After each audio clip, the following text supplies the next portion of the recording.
What's up, YouTube? It's Jeff Toffner here with episode 25 of the Glorious Podcast, the Monday Night Raw review, the Monday Night Raw after the SummerSlam pay-per-view that came Sunday night.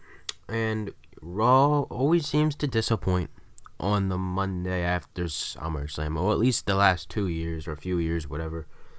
But man, I just really didn't care for Raw much last night rather. I don't know. I think I'm going to say the crowd, really. I have a lot to say the crowd. That's why I'm going to talk a lot about the crowd in this video, more than the actual show, probably. But I feel like let's just talk about that right now. Let's get that out of the way. The crowd last night was just not good, alright? I don't hate Brooklyn when they go there. I just hate that specific crowd last night. And I think the reason it was that way is not necessarily because the show wasn't, like, great or whatever, but was more of, this is the stuff that's going to happen when you have 4 straight nights of WWE events in the same arena in the same city. You're going to have, a lot of the same, if you notice, it's a lot of the same people showing up, especially on the TVs, the seats you see on TV and stuff. It's a lot of the same people there. So, I mean, people are just, they're getting bored. They expect the best stuff, so that's what's going to happen. And I think, I don't think it's right to necessarily get completely mad at Brooklyn specifically as just overall as a city. I mean, yes, they have had problems in Brooklyn as in the past as a crowd, but last night, I don't know. Last night was just really bad. Like, that was one of the worst crowds I've ever seen. They were pretty much. I mean, I could see if it were like actually boring when they were like doing completely other different things and not paying attention to the actual wrestling and all, but. I mean, the part that really pisses me off, it was the cruiserweight match. They had a big 8-man cruiserweight match, and right as Grand Metalik, who we see on Raw for the first time in like ages. I don't even when was last. Like, he shows up. He's been wrestling on like main event, I think, like every week. But they never put him on Raw, and he was like one of the biggest names in the Cruiserweight Classic last summer. So I don't know why they're just putting him on Raw now. Hopefully we see him more often because he's talented as all hell. But right during the match, Grand Metalik hits like a springboard moonsault outside the ring. And right as he's doing it, the crowd is chanting boring. I mean, come on. Have a little respect for the wrestlers. I mean, I get that it's the cruiserweights and we don't always have interest in a cruiserweight match. I mean, but it was actually a somewhat entertaining cruiserweight match. I didn't completely hate it. It wasn't boring to me. There were lots of cool spots in the match.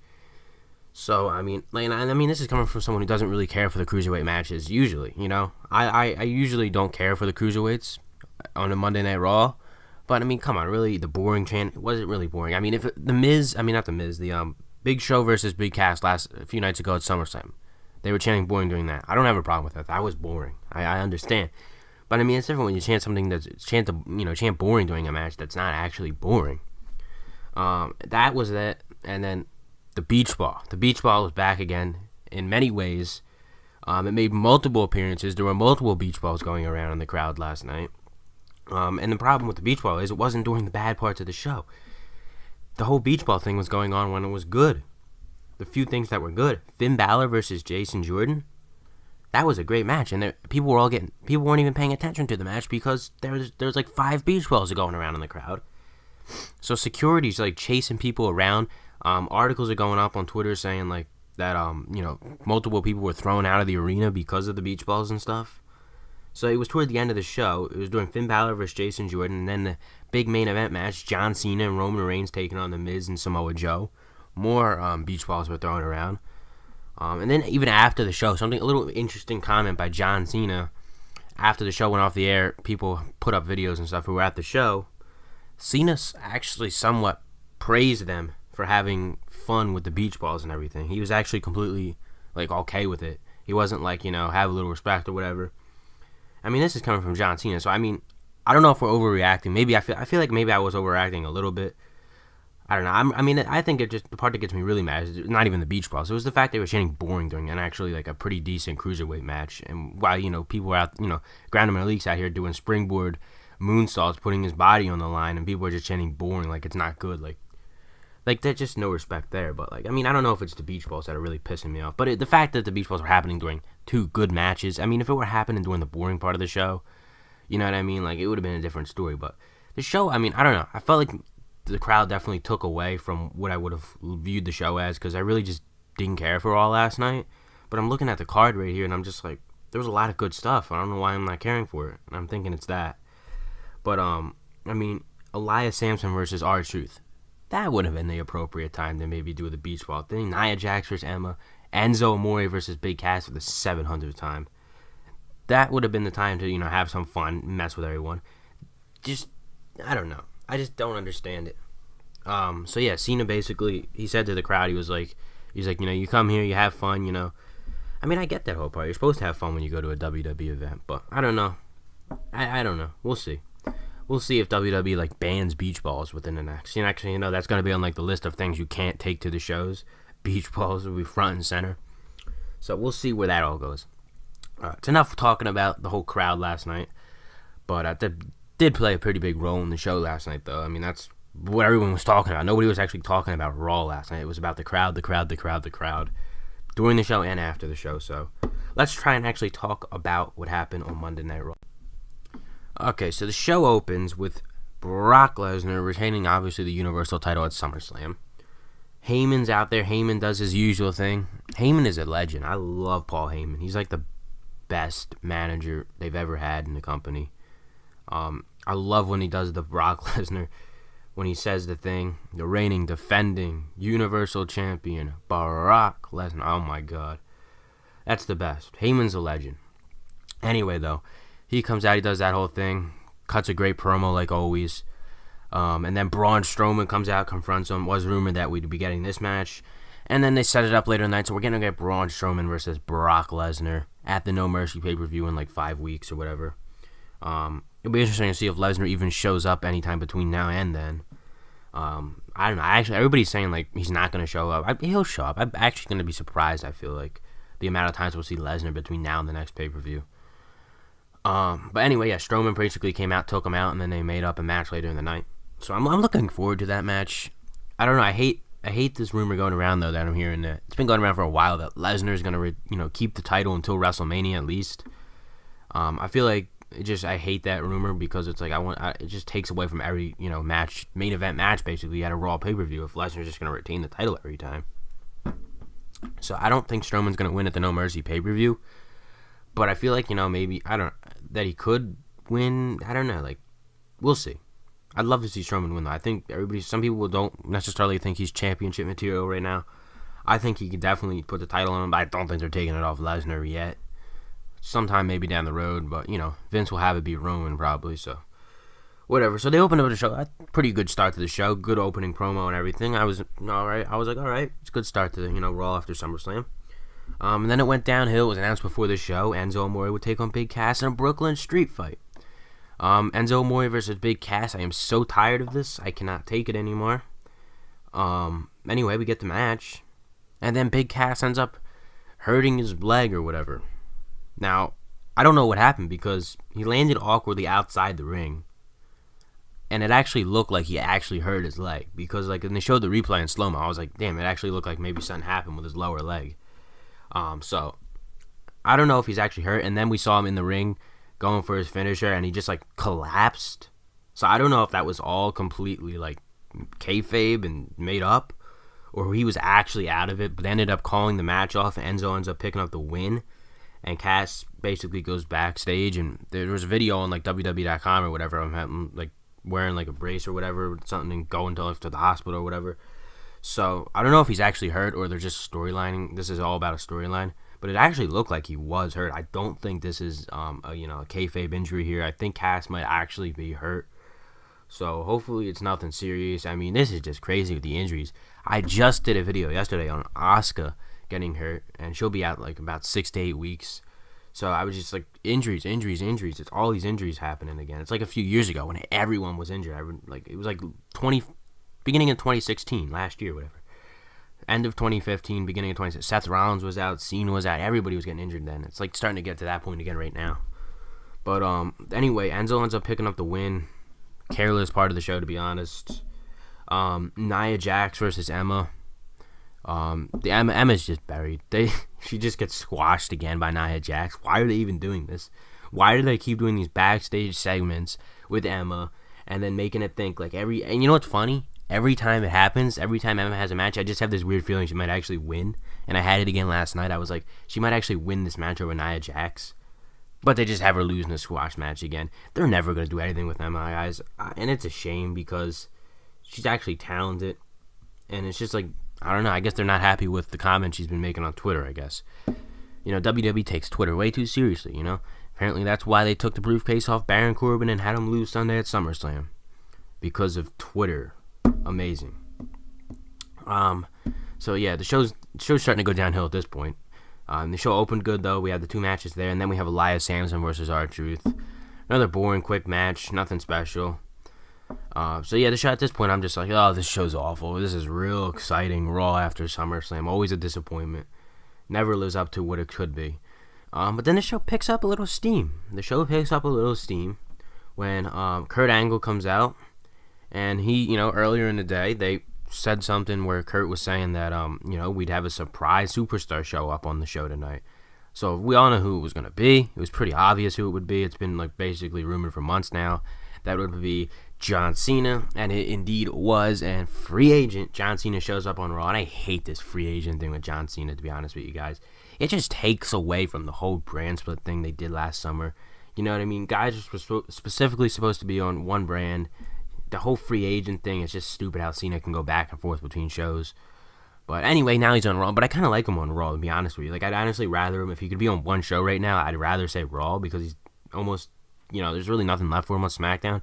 And there's so many feuds on Raw that I'd like Cena to have right now, like a Samoa Joe feud, Roman Reigns feud. There's actually feuds on Raw that are worthy, more feuds that he could have on Raw than he could have on SmackDown right now. I mean, he didn't do much of anything on SmackDown than have a feud with AJ Styles.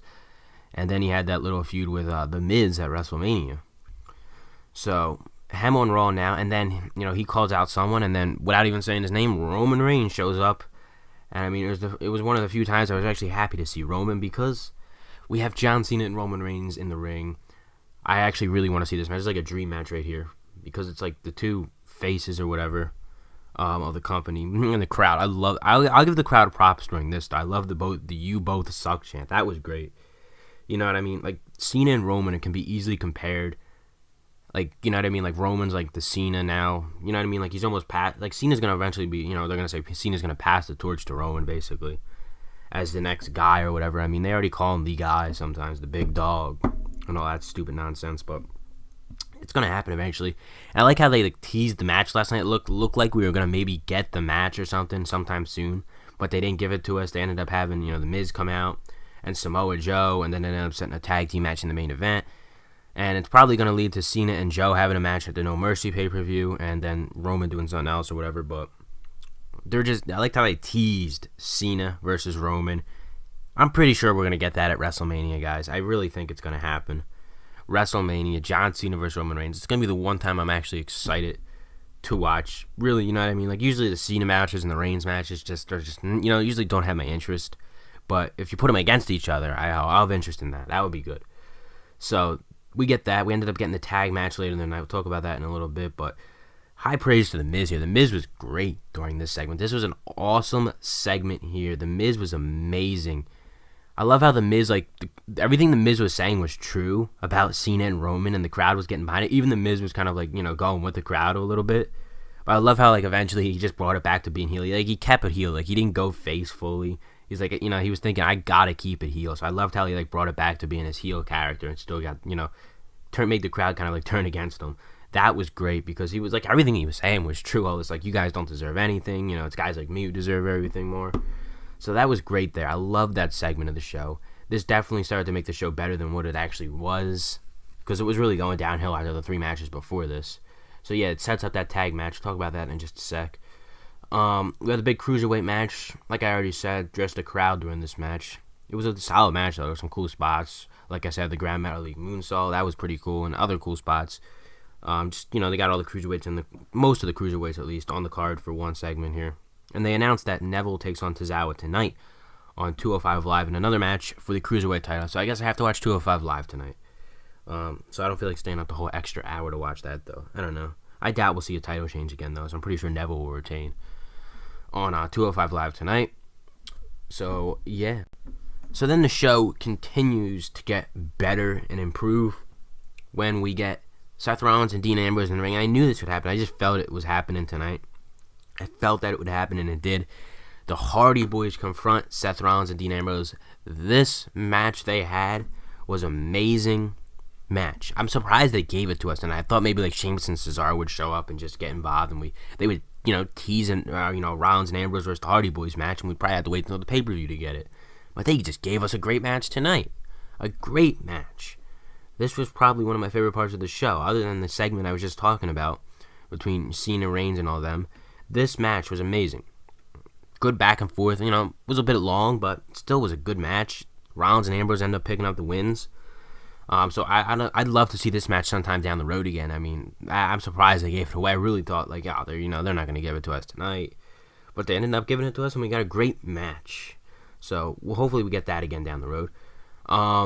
Alexa Bliss confronts Sasha Banks. This will set up a match next week. That's where that all went. What is it? Brooklyn can't even make up their mind who they cheer. For some odd reason, they're booing like both Sasha and Alexa for some reason. I don't know why they boo both of them. It just doesn't make any sense there. That was confusing. They've been booing Sasha all weekend for some reason. I don't know why Brooklyn don't like her or whatever, but she came out, like I said, cut the promo, and then Alexa comes out and then eventually sets up a match next week. So I don't know if they're going to try and move on from Sasha versus Alexa, that feud, and maybe like go to something else come the pay-per-view. Or next week will be kind of like a screwy finish or whatever, and then it will end up setting up another match at the pay-per-view. So I feel like they're not done with this feud yet. I feel like maybe there will be like some kind of screwy thing next week that will end up setting up another match at No Mercy. So that's where I think that will go. I wouldn't mind seeing another match. I just hope that this time they give Sasha Banks an actual title reign. I mean, Alexa Bliss did bring up the point, though, that she's had like 3 title reigns before. And, her like longest reign was 27 days. That's legit. Like, we all remember last year in the fall, her and Charlotte were exchanging the titles just about every 2 weeks. Charlotte would win it at the pay-per-views, and then Sasha would win it the Monday, whenever they'd have a match on Raw. It was just ridiculous. Like, they were legit. It was legit. Like, it was unbelievable. I just cannot believe they changed it. It was like 9 title changes within 6 months or something. So hopefully they give her a bit of a title reign. I swear to God, if they take the title off her real quick again, it just wouldn't make any sense. I mean, she should at least keep the title into like past Survivor Series, I think, this time. I mean, I don't see why you don't keep the title on her, and then maybe when Bayley comes back, keep the title on her, set up a match between Bayley and Sasha at WrestleMania. Have Sasha be heel. That would work out perfect. So keep the title on until then. Maybe put it on Bayley at WrestleMania. Build up Bayley's character again when she comes back. That would be the ideal thing to do for WWE. So, I don't know. I have no clue when Bayley's coming back. That's another thing. I don't know how long she's supposed to be out for. I don't know if she's going to show up next week, or maybe not until after the next pay-per-view, whatever. We'll see regarding that. But next we got Finn Balor and Jason Jordan. They have a good little match. Nothing crazy, but I enjoyed it. It was a good, nice match. Finn Balor picks up the win as expected. Jason Jordan was actually solid. Still got no reaction, though. They still have not done anything with Jason Jordan. They need to do something to get him, like, either heat with the crowd, turning him heel, or do something where he's a face and they'll cheer for him, because he just gets no reaction from the crowd. It's like, oh, look, it's Jason Jordan, you know what I mean? Nobody's like, yay, Jason Jordan, you know what I mean? They don't even boo him. It's like they don't even acknowledge him being there. So, I mean, the whole idea of just saying he's Kurt Angle's son, it clearly isn't working. They need to do much more than that. But they have he has a good match with Finn Balor. Finn Balor picks up the win. And then that moves on to the main event match, the tag match. Now, I kind of lost interest in the show when they said that the main event would be a tag match. Whenever the main event of a show is a tag match, unless there's like titles on the line or something, I usually just lose immediate interest. Because I don't care for tag matches. Like, SmackDown would always have these tag matches main event all the time. So I would just like lose interest immediately when they would announce it in the beginning of the show. It's going to be, it would be like, I don't know, Kevin Owens and teaming with Baron Corbin to take on Shinsuke Nakamura and AJ Styles or something. Like, who cares? Like, there was like a point where they were giving us, like, it was like 5 straight weeks of just tag main events. It was like, I don't want to see this anymore. You know what I mean? Like, it's just tag team matches. If they would have done maybe, like, I don't know, Seth Rollins and Dean Ambrose versus the Hardy Boys as the main event, I'd have interest in that. Because there's actual tag teams there. But when you just throw 2 people together and have the tag matches like this, don't really care for them. But nonetheless, we have Cena and Reigns. Obviously, they pick up the win. Vince would never have Cena and Reigns as 2 favorites all time. teaming together. There's no way they would lose ever. They win over Samoa Joe and The Miz. That's it. They end the show like that. So I thought the show was okay. I really wish it was better. I really wish it was better though. For Raw after SummerSlam, I feel like I always get my hopes up when it comes to Raw after SummerSlams. I expect a lot out of them all the time, like Raw after Mania. Like Raw after Mania never disappoints. But Raw after SummerSlam, the last 2 years, it's just been a real letdown. I'm expecting like a caliber show of like after Mania show, but like we just don't get that. We get kind of a laid back and usual episode of Raw. I mean, honestly, I thought last week's Raw, the go home show to SummerSlam, was better than this week's, to be honest. This week was really just kind of whatever, nothing really. You know what I mean? Like just to start setting up the next pay per view. It wasn't really in much of an exciting way. The crowd wasn't really good. There were some good things that happened. Like I said, I enjoyed Finn Balor versus Jason Jordan, the Hardy Boys versus Seth Rollins and Dean Ambrose. And then that segment with The Miz, Samoa Joe, Cena, and Reigns was good. And the opening was pretty good to the show, too. So there were good parts of the show. But it was just overall, I just didn't care too much. You know what I mean? So, SmackDown tonight. SmackDown's going to be in Brooklyn. So hopefully the crowd's, better tonight than it's been on Raw. But yeah, like I said, I mean, I don't know. It'll probably be a lot of the same people there again tonight, though. You know what I mean? The same people that have been sitting in these specific spots who bought probably like travel packages or whatever are going to be there again tonight. So I don't know if it'll be the same. Hopefully it's a good crowd tonight, though. But, if the show's boring, then it's probably not going to be a good crowd. But then I don't blame them if the show's boring. If the show's actually boring and complete garbage tonight, which it probably, I have a really bad feeling SmackDown is going to kind of like just be let down tonight, whatever, you know what I mean? Because SmackDown doesn't have a pay-per-view until like October 8th. That's like 7 or 8 weeks away from now, so there is no way you're going to hear any talk of a build for a pay-per-view on SmackDown tonight. So I don't know, maybe that could be a good thing though. We'll see what happens on SmackDown tonight. I'm keeping my fingers crossed though that it will be good tonight because Raw I didn't care for it. I need something to, you know what I mean, like be good. SummerSlam was okay. SummerSlam, like Raw was just like SummerSlam. They were both okay. They weren't great, but they were okay. So hopefully SmackDown though is like the better show this week. And yeah, we'll see. So I don't know. Let me know if you guys thought Raw was good or bad. Let me know whatever you thought of it in the comments below. Follow me over on Twitter. The link is listed in the description as always. Go check out other videos on the channel. Leave a like and hit that subscribe button so you can turn on the notifications too. So you can, get notified when I do my next review. So SmackDown review tomorrow or a news video maybe later today if there's any news that comes out later today. We'll see there. But nonetheless, guys, that's it. So, let me know your thoughts of the show below, and I'll see you possibly later today with some news or tomorrow right here for the SmackDown Live review on the Glorious Podcast.